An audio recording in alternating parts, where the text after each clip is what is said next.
Thank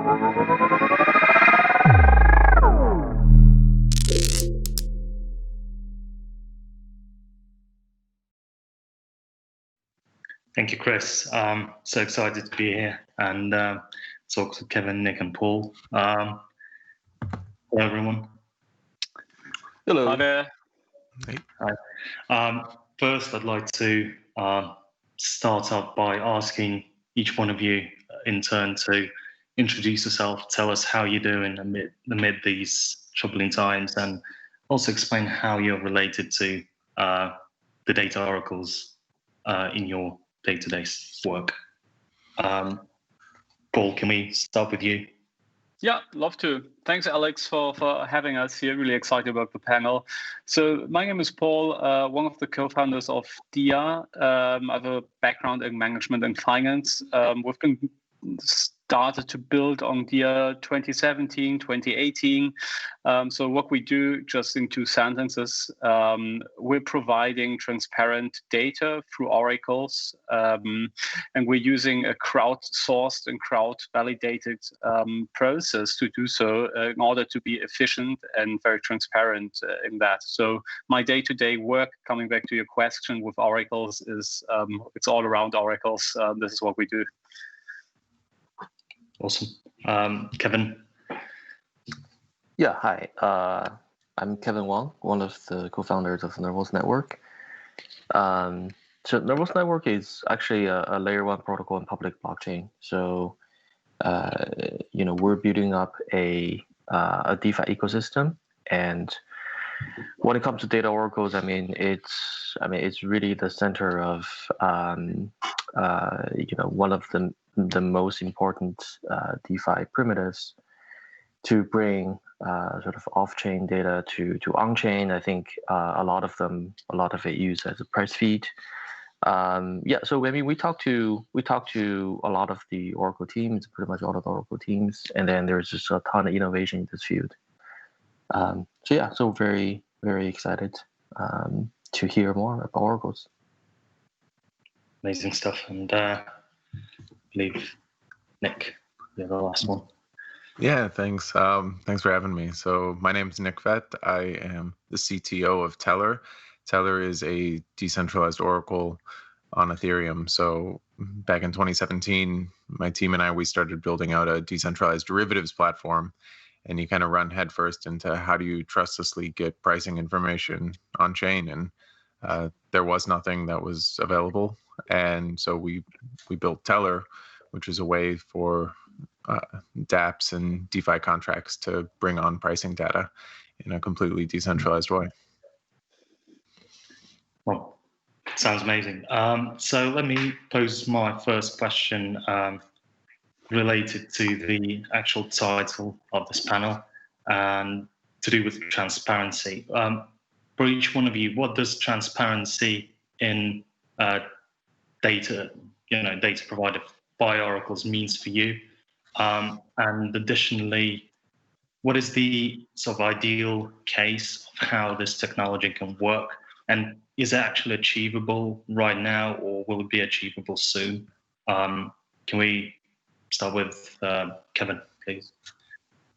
Yeah. So we, when we talk to the different type of Oracle teams, again, in the DeFi context, a lot of the off-chain data is really about the price, right? The price feed. Some examples are if you have a lending application, then you want to know, for example, right? I put some assets collateral and I want to borrow some other assets. I want to know whether the collateral is enough, right, constantly. So I need the real-time price data to be able to make that decision whether to sell the collateral or not. So I think having a decentralized, which means it's not going to be relying on a central party for that data, and then there is also the attack risk or the attack cost. So you want these price feeds to be very, very difficult to manipulate, very, very difficult to attack. So there's typically some sort of token economics behind those mechanisms, and so to the extent I think, and this is super important, because to the extent that the sort of the economy, the on-chain economy, or the on-chain financial system you can build, it all hinges on how easy or how trustworthy the Oracle data is.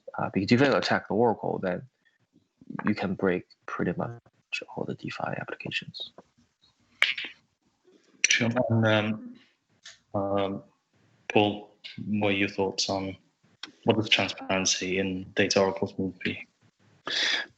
Yeah, I think transparency is the most important element in oracles, and I think this is also what led us to build DIA. And I can absolutely relate to what Nick just said, that I understood that similar to us, they built this out of a need. So 2017, I think there was just a lack of very transparent data.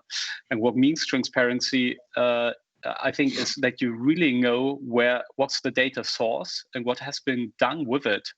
And I think this is a crucial element, because also what Kevin said, there are different Oracle use cases. A lot go around pricing information and some triggers for, I don't know, related to a DApp holding some sorts of assets in it.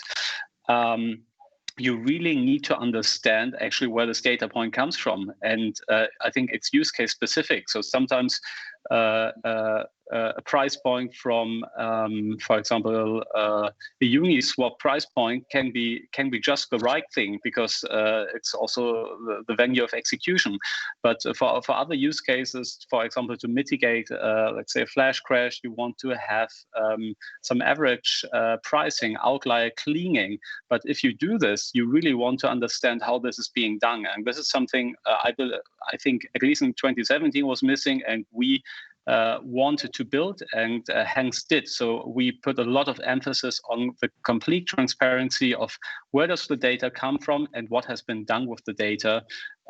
So this is transparent to the application for sure, but also to the end user. So similar as in the traditional finance space. And I think this is something we're all somehow contributing as builders in the DeFi space. You want to create more transparency for the end investor, and hence by doing so create investor protection. And Nick, what are your thoughts on that? Yeah, I mean, as far as transparency goes, I think transparency is almost just like the minimum bar of what we should be trying to get over here. Everything in the crypto space should be open source. Like, whenever you start building these things, like, basically you're just trying to bring data on chain. And oracles in general right now, they're currently used for basically pricing is about it. But in the future, or like the general idea of just any data coming on chain, you can validate other chains, you can pass in block headers from Bitcoin or from other different ecosystems, you can pass in just any sort of, say, off-chain computation piece, and all of these things are pieces of data that need to be validated, and how you validate it and who gets to push it on chain. That's the transparent piece. What kind of the data is that and how transparent that is, that should kind of be like the minimum bar, I think, for most of these oracles. Like, that was like what we're trying to push away from, as far as any problems in the traditional finance world. Like, if you saw, like, you had like the LIBOR scandal where, you literally just have 12 guys who know each other at lunch, and they get to, pick what the price is going to be for interest rates around the world. Like, we should be kind of beyond that. If you have something where it isn't transparent, and it is sort of a small collective group of people that get to say what the pricing information is, that's just sort of, centralized from the design, and it's probably going to be pretty tough to move on from there. Yeah. Something that you all essentially touched upon is the Oracle problem, whereby the information has to be accurate and sort of confirmed, to be confirmed. Do you think the current technology can achieve that, or we're some way off? that level of transparency.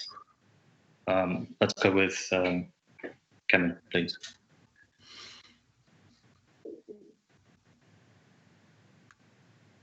Hello? Yeah, I think if we talk about transparency, really the core of to the answer is the token economics design. So you want to make sure that people who are reporting the data had something in the stake, right? So whether it's that they're putting down tokens, they sort of staking tokens, which then can be slashed, or assets can be confiscated, and then so it has to be something at stake, because sort of by definition, the data the Oracle brings is it does not exist on chain, so it's outside of the blockchain world. So you need some sort of mechanism to so that it can be verifiable, essentially, right? So and I think that's the core to the solution here. Yeah. Okay, Nick, what are your thoughts on this? Yeah, kind of back to the question of just, like, how does, like, where does current technology stand with kind of providing the oracles that we need? And I think we're still a ways away. Like, I think you can kind of compare it to layer ones in a lot of ways. Like, layer ones at a base level, they confirm data. So, like, how do you confirm transaction data in a completely decentralized way? And it's like, well, blockchain and Bitcoin. But now with oracles, we're trying to confirm data on top of one of these pieces. And everybody can sort of say, like, if you're trying to confirm data globally in a decentralized way, and you're a layer one, like, if you're really fast and really secure and really decentralized, like, you're probably a liar. Like, we all sort of get that, and no one's like really solved the problem. And yet whenever it comes to oracles, you talk to some of these teams building on some oracles, and they're like, yeah, we just need instantaneous price finality. And it's like, we're not going to be there for a while. Like, it just comes into there. Whenever you're talking about validating data that we put on chain, it's always going to be slightly behind the layer one piece, since you're built on the layer one piece. And then you kind of have to have a lot of that, still just the base piece of there's probably going to be some subjective finality, or there might be some room for a dispute or something like that, and they're going to take a little bit of time. And that doesn't mean that the whole system's washed. Like, it's okay if layer ones can't compete with Visa level transaction speeds. It's just we have to know, like, what kind of oracles work now, what kind of oracles don't work now. And I think just pushing for really secure decentralized oracles are the ones that sort of make sense at the moment. Whereas these really fast, you're trying to build a high frequency trading application on Ethereum, like, that's probably a bad idea. Even if oracles weren't an issue, that's probably a really bad idea. So you probably shouldn't try and build that thing. Yeah, Paul, what do you make of those issues that currently stand before the industry? Yeah, for sure. I mean, an oracle looking at Ethereum is just, in our view, one data delivery method. So everybody's very much focused, obviously, and so are we on it. But it's probably also the most inefficient one. So you always need to question yourself: is there any better way, more efficient way to provide that data? I mean, first of all, for sure, how to do this Ethereum-based, but then maybe there are other L2 options. How can you provide that data? Maybe there's an API for Web 2.0 interface, which actually makes more sense here. And I think so. One shouldn't be too dogmatic on being the Ethereum oracle, but just really finding the best and most efficient delivery method, which brings the required security for the use case. And touching upon your initial question on the integrity of data, so we we don't claim to have the right or wrong data. We're just very transparent where we get that data. And I think then there are different ways of how you can ensure that the data will be used in a way that it mitigates attacks. So for example, outlier cleaning. So we can never say we have the right Ethereum price because there is none. So what we can ensure is that we say, okay, we got that data, I don't know, off-chain through an API, centralized order books. And then this data we receive through this API is valid data. Is it the Ethereum price? Yes, partially, or no, but this doesn't matter. So I think it's important that you can ensure that data sourcing is transparent, and then there's transparency of what has been done with the data when it has been delivered, and that's very use case specific. So we never claim to be able to solve the Oracle problem that the input data is right or wrong. It's just data. And you need to understand where this is coming from and what you need to possibly do with that data in order to make it work for your application and use case. And do you think transparency could be used to fix the bad data that is coming in and provide a solution, essentially? Yeah, I think it's a mixture of transparency and process. So as I said, you need to know where the data is coming from. And then there are different things that can be wrong with the data. So probably you need more than one data source, or ideally for the Ethereum price, if you want to optimize for reducing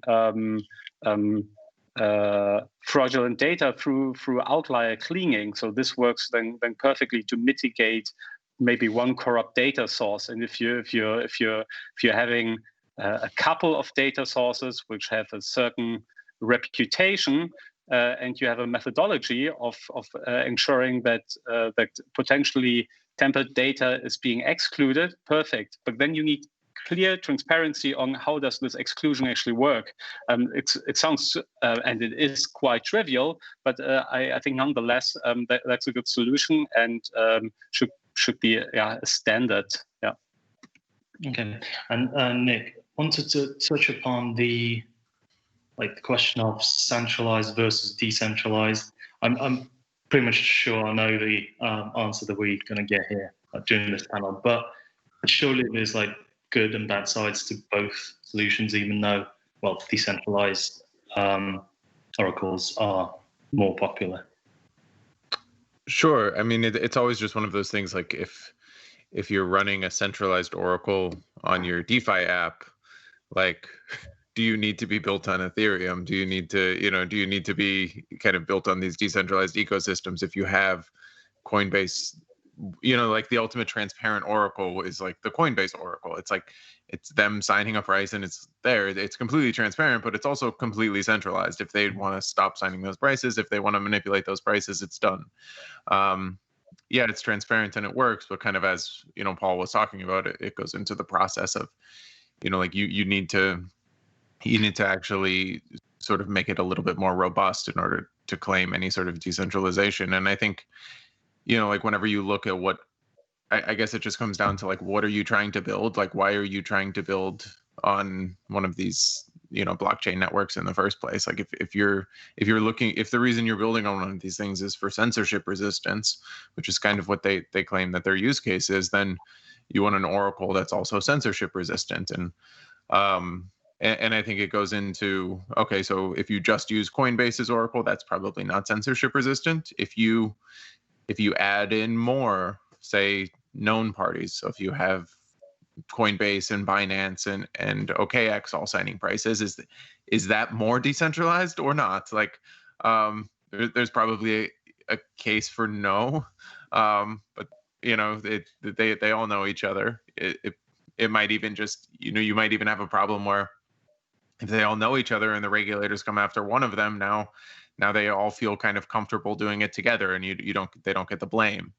So there's problems when using these known prices, even multiple ones. I think you want the idea of kind of whenever you're choosing a validator on Bitcoin, it's not these known parties, and because anytime you have these known parties or a selected group of people who can only do something, you're going to have some of these problems. And Kevin, what are your thoughts on this? Is, for example, with some prices, people and traders look at a particular exchange. So would it make sense to just use that exchange as base mark and for traders to essentially set the price? Or do you think this decentralized way is a better way? Yeah, I mean, I think obviously decentralized one is better. So again, I mean, if we're talking about crypto economies that can be, so the question is, for example, right? So what if the crypto economy that your Oracle is trying to secure or trying to service is 10 times, 100 times larger than the market cap of Coinbase or, Binance together? Then we're talking about problems because, Coinbase or Binance or whoever, they would have incentives to manipulate the data and then, to keep their shareholders happy. They can essentially do anything they want, right? So that's a very, very difficult. I think again, we can just narrow the scope of the context here to sort of price feed because that's that's mostly how oracles are used today. And then, what we're seeing is price discovery happens in centralized exchanges because that's where information moves the faster. So there's a piece of information, then the traders would, move the price first on centralized exchange because it's more efficient to do so. And then the blockchain world tends to be sort of not where information gets discovered, right? Even things like Uniswap, I think, still has limitation of, through transaction throughput and so on and so forth. So when transaction is discovered on centralized exchanges, and then when the Oracle needs to bring the transaction on the blockchain to, again, potentially assets that worth, tens of billions or even, let's say trillions, right, in the future. And that's where the transparency, digitalization, the security, right, the attack cost, and all matters because you just can't put that in anybody single player's hands. Yeah. Paul, what's your take on this? Yeah, I mean, for sure, we're building this in a way that it's decentralized, and we already try to start at the level of sourcing the data. So I mean, this is what we do also for efficiency reasons. So I think it's key and I find it. I think even in the traditional finance space, we see that there's kind of like a Chinese wall between the issuer and the benchmark provider, whoever delivers data for a product. And this makes a lot of sense to put this to decentralize this role. Apart from that, I think it's just practical. It's a building block. So imagine everybody would have to build their own oracle. It's just I think it would just slow down the overall process and the development in the space. But I just want to comment on the validity of the data that's potentially being achieved through decentralized structures. I think we shouldn't even if centralized sources are providing the data, whatever they're reporting, is still the price data which is based on the source. So imagine the idea that you have tempered data from Binance, Coinbase, and you have some attack vectors on decentralized exchanges, all manipulating those prices. In the end, still the price reported there is the actual price happening now. It's like the same thing with wash trading. It doesn't really matter if what were the counterparties, but the idea is actually, okay, I think it's important to say this is the price reported from a source, and then there are other ways of and methodologies of how you deal with that information and how it affects your product. So I think we should not consider data received on-chain or off-chain as wrong or right. It's just what one source is reporting in the end, and then it's up to methodology what's going to be done with that in order to send signals to an application. Sure. And Kevin, I want to get back to you and also talk about something that we sort of briefly touched upon earlier, is the security aspect. So do you believe that there is a balance now between sort of providing transparent data and security, or they can go hand in hand? Yeah, I think they can definitely go hand in hand. So I don't see fundamentally the conflict between the two, right? So, being transparent is that, for a piece of data, you can verify who brought this data. And then obviously there's open source of the software set as well. Where the attack cost is really just, what's the cost that the relayer has to pay if the information that's incorrect, right? So we can talk about how to define that and what does it mean by information that's incorrect. But I don't see fundamentally those are in conflict in any way. And Paul and what are your thoughts?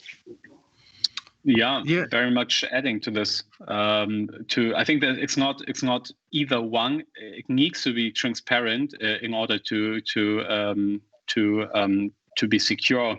So I think by being maybe intransparent, not sharing a source, and potentially thinking that this could this lack of transparency leads to maybe reduced scenarios of attacks, I think is wrong. So at some point, there will be hopefully always an understanding how this data is sourced, and hence potential vulnerabilities will be visible. But I think in order to be very transparent, I think that's the fastest process of resulting in a secure infrastructure. So I think it only goes hand in hand, and it's not a trade-off.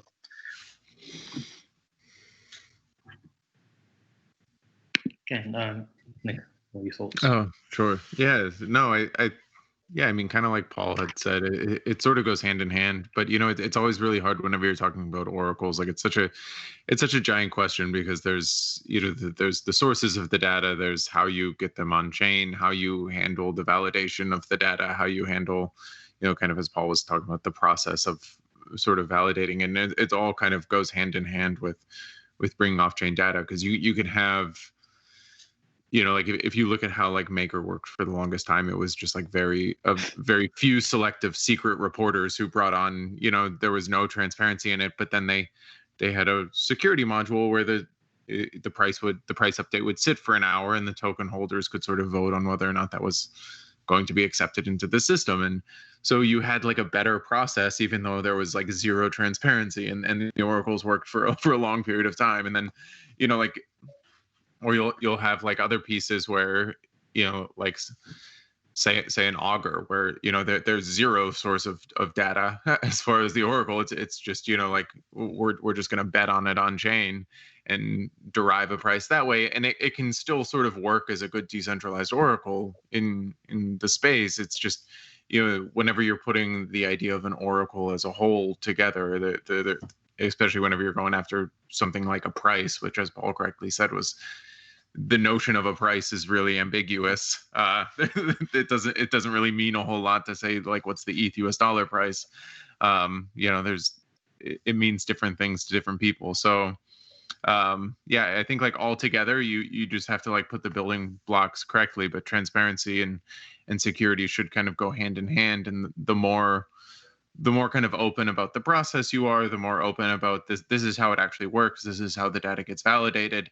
As long as the user sort of knows that, and they build in, they're using the app correctly with the Oracle methodology that they've chosen, things should work out. But usually whenever you get these attacks, it's whenever you have somebody using a centralized Oracle and they don't put in any sort of process to handle a bad piece of data, or they're using like a completely decentralized Oracle and then they expect it to be updated at the same speed as a centralized Oracle, and they'll also have a bad day. So, it's really just these mismatches and knowing how best to kind of handle the structure you've chosen.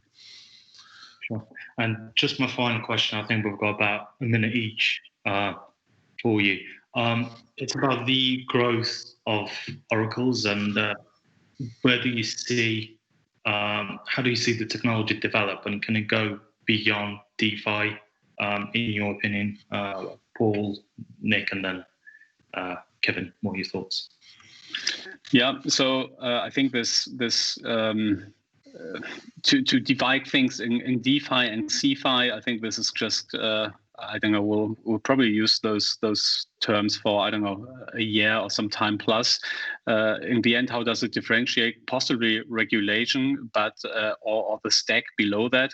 So I think this will somehow merge. It doesn't really matter. Look from a user perspective at the applications is, I think, therefore much more interesting. And I think there's a tremendous growth opportunity for oracles because the space in itself is growing so much, and I think everyone is keen on decentralizing the oracle element out of their technology stack. So this is why I think we'll be very busy and are happy that we have an infrastructure set up to serve those growing and different needs through our crowdsourced approach here. And I'm super happy that we have such a great group of other oracles in the space, because I think similar as in traditional finance, it would be really bad just to have one oracle. This, I think, creates true vulnerabilities. But having a lot of great projects work on a similar problem, on the same problem with different approaches, I think is great for the space in general. And yeah. Thanks, Nick. What are your thoughts? Yeah, no, I think oracles are, we've obviously, I think everyone in this panel is sort of in on the Oracle technology as far as the business plan goes. So you don't really have to sell us on it. It's going to be one of these things that over time, as Paul had said, it's just projects are going to want to sort of remove it from their worry list. Hopefully it'll just become a piece of infrastructure that people can use, and there's a robust methodology for handling it, and everybody sort of knows how it works. Right now, oracles are basically just used for pricing on DeFi, and it's going to expand. So if you saw like even some of these cross-chain bridges that are really coming out, a lot of them are Oracle-based designs. Most of them are just using the central validators as oracles, but either way, they're Oracle-based designs, and I think that'll probably be the next frontier for oracles. And then beyond that, it'll probably be just making transactions across blockchains and moving data just a lot more seamlessly, and really just having those bridges that data can flow seamlessly between one chain or another chain, and layer 2 and layer 1. So yeah.